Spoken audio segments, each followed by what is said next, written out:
Hi, guys.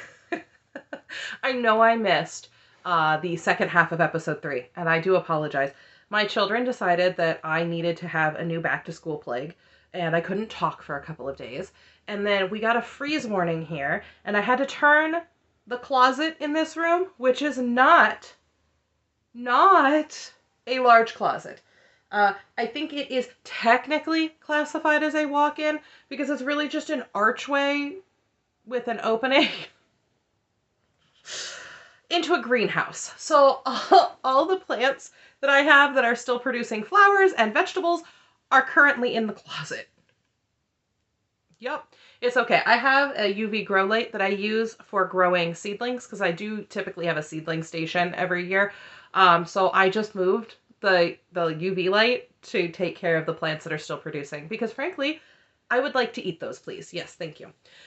So, I am so sorry that I did not get the second half of episode 3 out, but I'm going to do better, and I will kind of sprinkle in just a little bit of stuff into this one.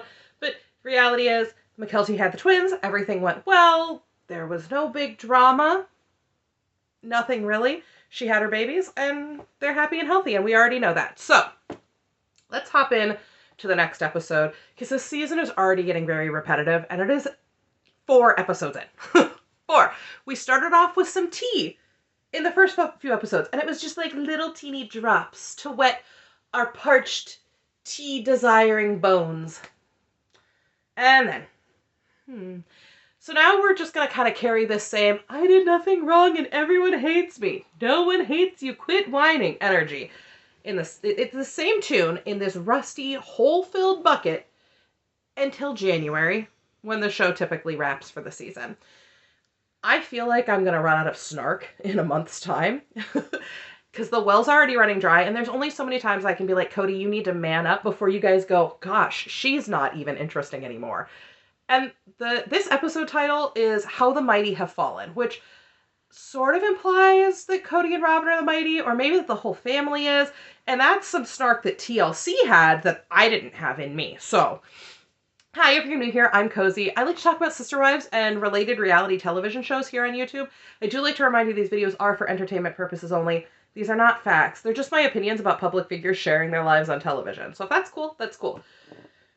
Well, you'll see the blanket that is normally in the background is gone because it's cold in here and I have it on my lap because, right, freeze warning.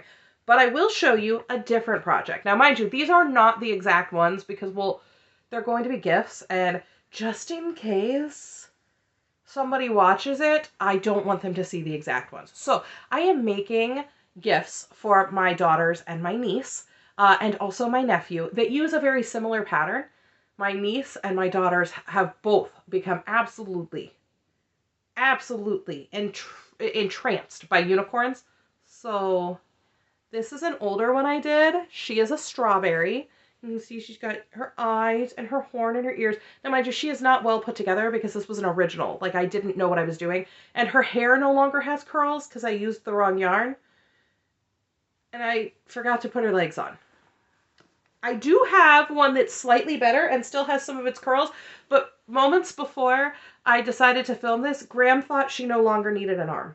So this is the very first original one, and you can see her curls are still holding together. I didn't know what I was doing when I made these, so I'm making new ones for my daughters and their cousin. And then I found a pattern that uses the same thing to make a tiger who looks a lot like Hobbs from Calvin and Hobbes. So that's going to be for my nephew, and I'm so excited, and I just wanted to share with you guys because sometimes you like to see what I'm doing. All right, let's talk about sister wives because that's not what you came here for. So in the opening of this episode, I really had like high hopes. No, not high, but more hopes for like a vaguely interesting dynamic between Christine and Robin, or maybe even something worthwhile coming from the Robin and Cody fight later in the episode. And I got nothing. None of it. Because this show seems like it's floundering, and production sort of knows it. Like, we know too much. There's Instagram, the kids have Patreons, we are 2 years back in time. Like, we know. So showing us some of this stuff is just like old hat at this point. So we're gonna go back to Salt Lake, and Christine is ready to hold both of these babies at the same time. I give her props because the first time that I held my twins together, I mean, it took it was nearly 2 weeks in the NICU before I was able to hold them both together. And I was terrified because, like, they're teeny tiny. So it is so sweet to see her hold them together and get all snuggly. And of course, Christine has all those skills from years of polygamy, holding multiple children. So, like, she should be able to hold babies together. Don't let the skills go to waste, girlfriend. Though I will say, both my husband and I looked at each other and were like, can you please pick that other baby up? Like, he's making us nervous. And I think that just comes from remembering what teeny tiny babies are like. That's just how we felt. Because, like, oh, his little face was all smooshed. And, like, I remember having two itty bitty peoples to hold on to and snuggle. And, like, it warms my heart. Okay, ours were so itty bitty that when they would come home from the NICU to snuggle together, it was like they missed each other when they were in their incubators. Like, oh, so it warms my heart a lot.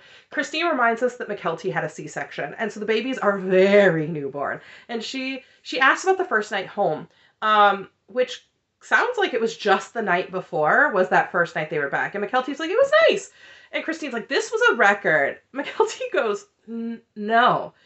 She stayed in the hospital one night, y'all. She had her C-section, stayed one night, and got to go home. Now, I think I was there as 3 as a patient.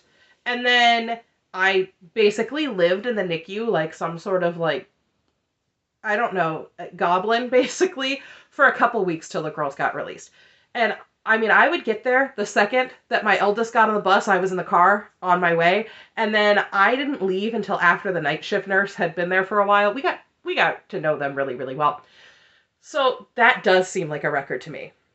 Like, that seems so fast to me based off of my experience. Maybe you guys have done this and got to go home super quick. I don't know. But Christine points out that the boys are fraternal twins, and they definitely are easy to tell who is who. And from the shot that they show where the babies are still snuggled together, I can't. I mean, they have their hats on. It's not I don't know. I can't tell them apart yet. Mine are fraternal, and no one can tell them apart. Like, outside of immediate family, everyone gets them confused. It is constant. And, like, I think it's crazy obvious which one is which. And I'm sure that they think it's crazy obvious which one is which, even now when they're itty bitty. So I feel it. McKelty shares she was hurting a lot the night before. I remember that too. Because every movement, cough, breathing too heavy, it feels like everything's coming apart. And so, like, when they did my shunt surgery, I actually had flashbacks to that. So, like, I sneezed and I'd hug a pillow. Oh. So, McKelty says that it was the worst night of sleep of her life. Because your stomach's loose, right? So every movement kind of pulls at the stitches. Plus you're getting up and sitting up to try and feed babies, care for them. It's super painful. And she shares that Robin slept on a mattress pad in the closet, and she kept the boys in there with her. And listen, we can all laugh about Robin sleeping in the closet, but in reality, it is not a teeny tiny closet. And she was absolutely right that, like, I'm right here if something is needed. Honestly, I think I would have welcomed that in the beginning too. To have somebody that close to be like, here's your kiddo. If my kids had come home right away, I think I would have really appreciated that also. And Robin didn't get any sleep, and I'm not surprised. Because I think the amount of sleep you get with twins is entirely related to the schedule that you keep. So, like, I would nurse mine together so that they would be up and down at the same time. I wanted them up and down together. It made it a lot easier. If you decide to do it separately, then you're up with each baby, and that is up to every mother. Like, you get to make that choice. But Robin is asleep when Christine gets there, and that's probably a really good thing for her. So they show us the mattress pad. It is kind of thin, and it does appear to be wrapped in like a top sheet that seems too big. Okay, fine. Was it somewhere to lay down? Yeah. Christine says it's pretty much guaranteed Robin didn't sleep at all, nor would she have wanted to, because she got to hold the babies, and that's really the important part. So Tony comes back in with Isabel, and Isabel is beside herself excited. And she's like, you've birthed the most beautiful babies. And they are cute. Babies are cute.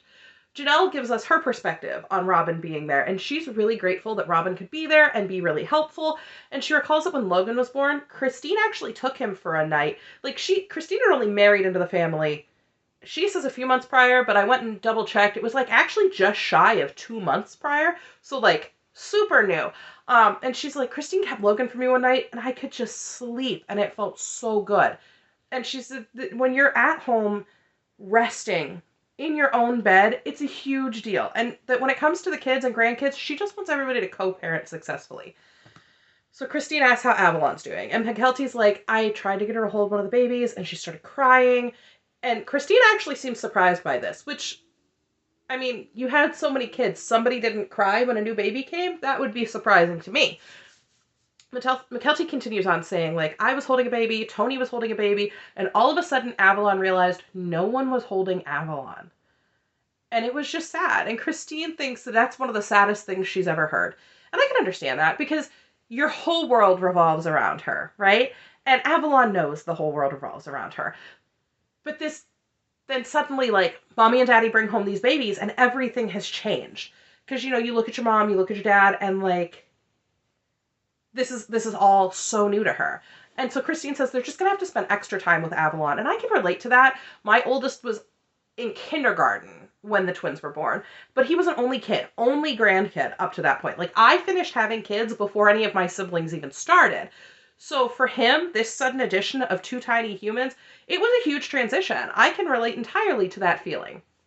Christine says that Maria, who's Tony's mom, is also here. But how long's Robin staying? McKelty's like, well, Robin wants to be home for Thanksgiving, so I think she's leaving Wednesday. And for a timeline check, Christine's like, Thanksgiving is less than a week away. And Christine's making dinner because McKelty's hosting. Now, Midwest mom checking in, but are you really hosting if it's at your house and you don't do any of the work? Firstly, huge pass for McKelty. She should not be making Thanksgiving dinner. She is healing from major surgery, and they should have Thanksgiving at McKelty's house. But Christine is hosting at McKelty's house, in my opinion. I get it. Other people are going to be like, no, that's not how that works. That is how we would phrase it. Listen, McKelty is healing from a major, major surgery. If other people were requiring her to travel, even 5 minutes down the road, I would be fighting mad because no.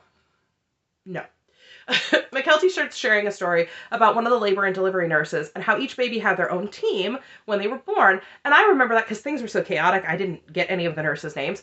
But as she's telling the story, Robin comes in and she's like, she looks definitely like it was a long night. Like, she definitely needs some more rest, but she's up, she's moving, and she's ready. And Christine's like, so you slept in the closet and got to have the babies with you? And Robin's laughs, and she's like, yeah, we kind of partied. And Robin says that her desire and intention has always been to have a good relationship with Christine. And that maybe this is laying the foundation for it. I would argue that that has not always been the intention, based off of the hidden kiss before she and Cody got married, the wedding dress, the 11-day honeymoon. That foundation needed to be laid before the structure was built. Because y'all are trying to build a house upside down at this point, and that's not sustainable. McKelty shares that since her milk came in, the boys want to nurse when they're not needing it. And I never scheduled feedings. Like, I just was like, okay, listen, if you think if you want it, fine, whatever. But I was a very nervous mom. Like, my babies, even the oldest, they were little. And so I think I just was like, if you think you need it, you need it.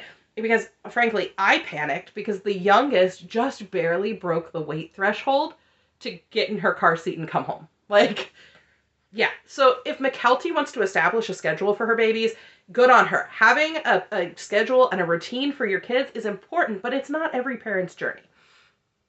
Robin's super excited she got the babies to take Binkies the night before. And, like, Robin and Binkies is a sore subject, but that's fine. Christine asks, do you think they'll keep taking them? And Robin's like, yeah.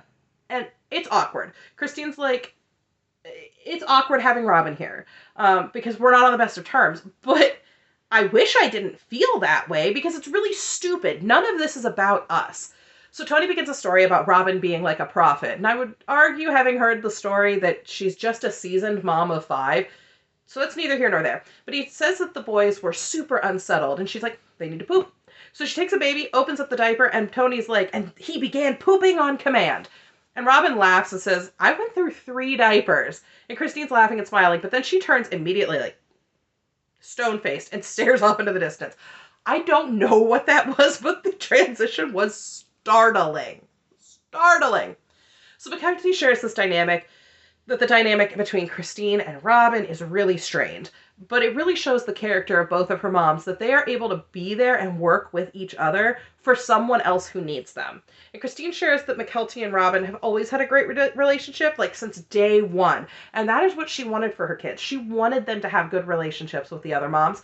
And I recall Christine saying that she had a really good relationship with her second mom. So I do believe that she would want that for her kids too. McKelty says that Robin taking the boys and keeping them helped her feel comfortable to finally fall asleep. And sleep she did. Robin's like, Christine was great, we just co-grandparented, kind of what she always wanted, but she has to respect that Christine does not want it in the same way. She thinks Christine was probably just making sure she was supportive of Tony and McKelty, and so it worked out and it was fine. I'm sure it wasn't easy. Christine didn't avoid the house, though, just because Robin was there, which she could have easily done. And McKelty kind of made it sound like in the previous episode that was the plan. Christine wasn't going to come over until Robin left. And I'm actually kind of glad that they were able to come together and just hold babies for a few hours without the looming specter of Cody's anger just hanging out in the room. I'm sure it was a lot easier. I know I would still feel guarded about what would be said when Robin went home, but that lack of anger in the room, I mean, it's gotta be at least a little easier. So Robin heads back to Flagstaff, and she shares how hard it was to leave Tony and McKelty. She didn't want to go, and honestly, even tired, this was the best she's looked in a long time.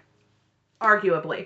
I think she looked more human, I guess. Like, I don't want to use that, because doesn't seem fair. I don't like the descriptor, but for so long, she's just looked so sad and pale and actually kind of sickly. She has a touch of color. Her smile is reaching her eyes. She's talking about the babies and Avalon, and you can see an animation and just something there that we've not been seeing for a while. And maybe being away from Cody's anger for a little while was exactly what she needed, because I couldn't imagine living with someone so angry for nearly 3 years at that point and not having it affect you. On the flip side, though, how is it that Robin can go to McKelty's for like a week, but Cody couldn't leave for a couple of days? Like, it doesn't make sense to me. Ari and Saul don't panic when she's gone, only when Cody's gone. I'm just questioning how that makes sense. But speaking of Cody, he's here to rain on everyone's parade, because he tells us the family is in a difficult place, and the struggles that they've had have been so foreign from what the family was. We know. So they kind of like switch into Robin being very emotional, talking about her time with the babies, talking about her time with Tony McKelty and how obviously excited she is for that little family. Cody, on the other hand, has a difficult time connecting with his kids. Are we surprised? And of course, he says the twins will give them something special to come together, heal, move forward. Why the twins? Why not Avalon? Or Evie K? Or Josie? Like, there have been plenty of babies. Plenty of chances. Plenty of moments. And it is never up to children to heal the rifts between family members.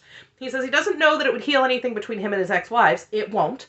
But he has to go see those grandbabies. Great. Please go see them. Please. I wish he would take the same tone about seeing the other children. At least he's excited about something. He continues on that he will be excited to see them. And it's going to open doors with his children. Pardon me, how? How? The door is already open with McKelty and Tony. I don't know how McKelty's babies are supposed to open doors with Savannah, Hunter, Leon. How? Robin finishes this out by saying that she doesn't know how she's going to go home and not see them every day.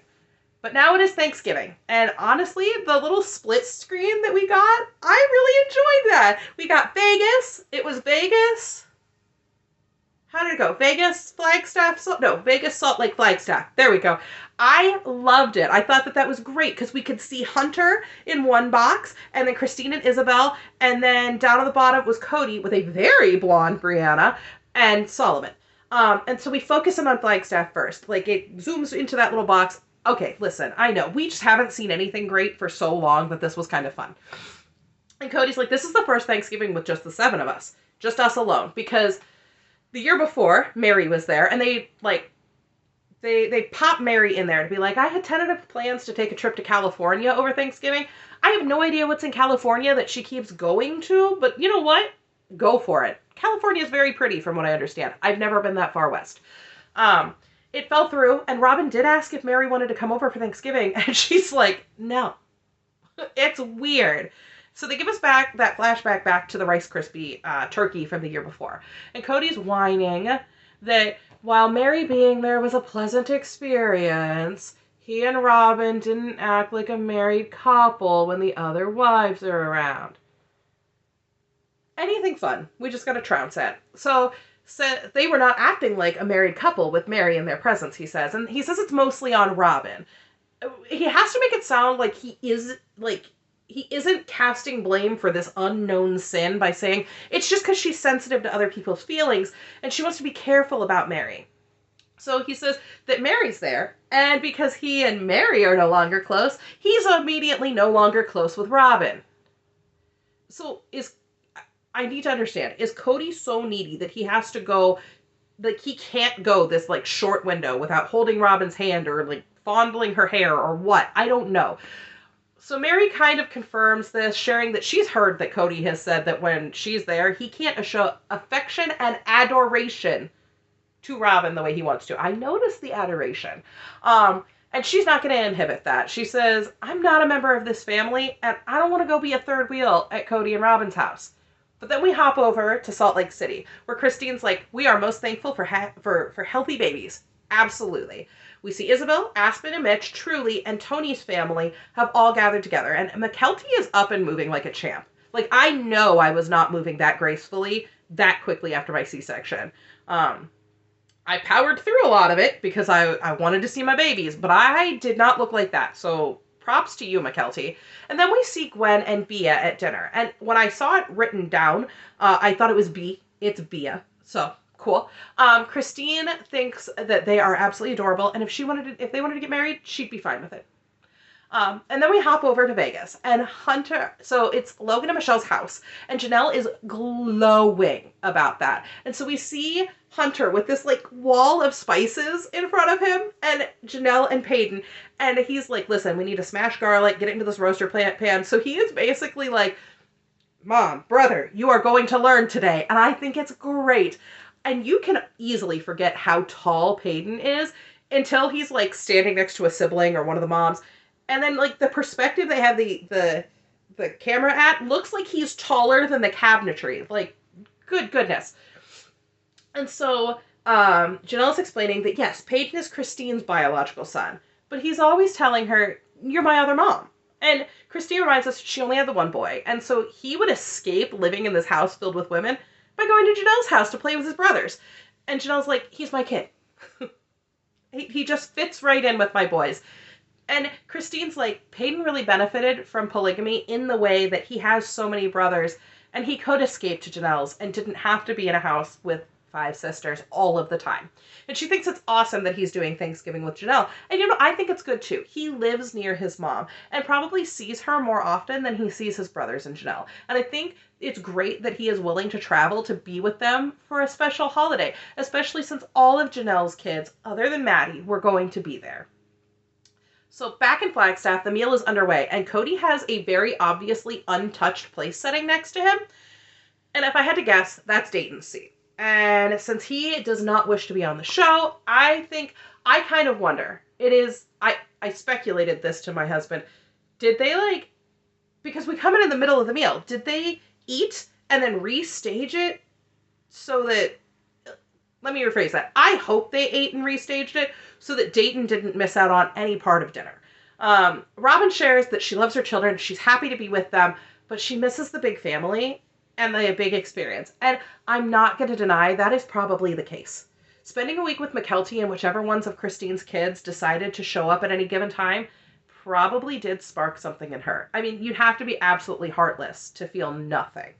So we flash back to the giant Thanksgiving back in 2016 in Vegas, and Janelle's like, Thanksgiving was always huge. We would have 50 people over, and we never had a small gathering. They really started out with this vision of this one family. And they tried super hard, even when Robin came in, to have a one family identity.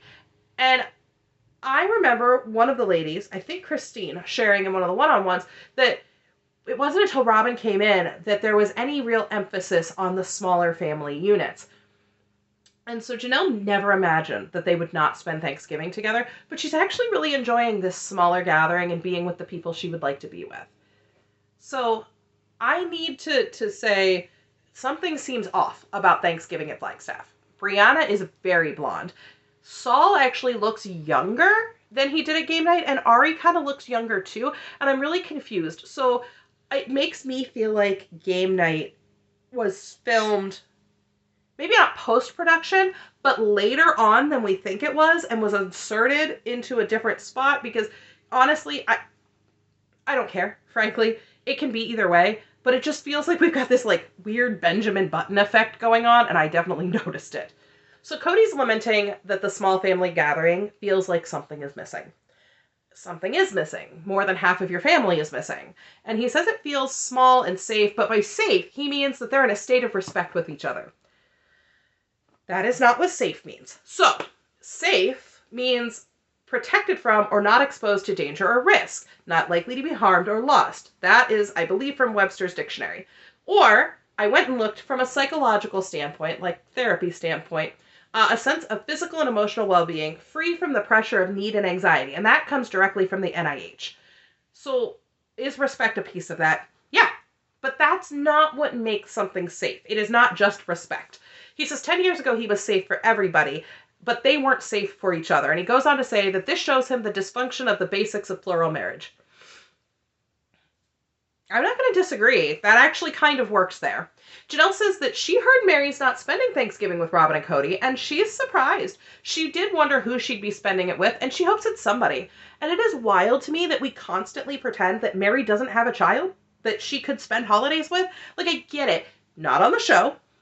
But we acknowledge sometimes that she has a child and other times don't.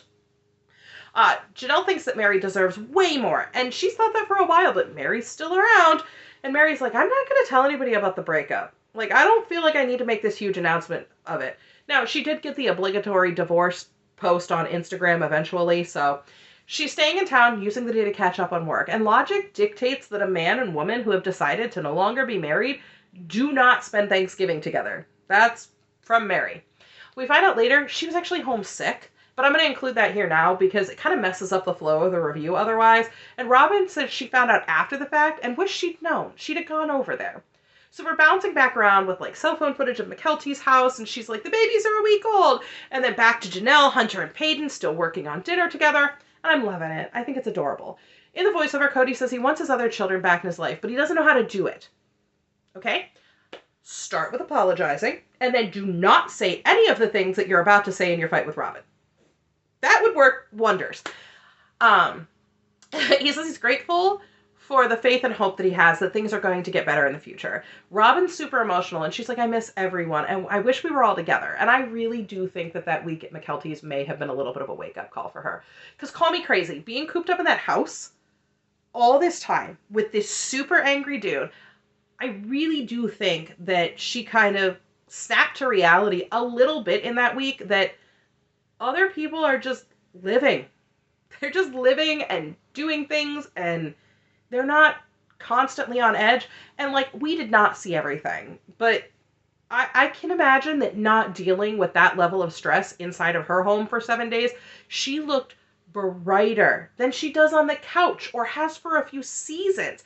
And I don't think it's going to change her necessarily. I don't think it's going to make her leave. But I think that she got to see everyone else just having fun, being family, and something maybe clicked. And maybe that's wishful thinking. Maybe I'm crazy and just like, yeah, that's what I want for her. Actually, that is what I want for her. I want her to click. I want her to see it. I want her to be able to let go.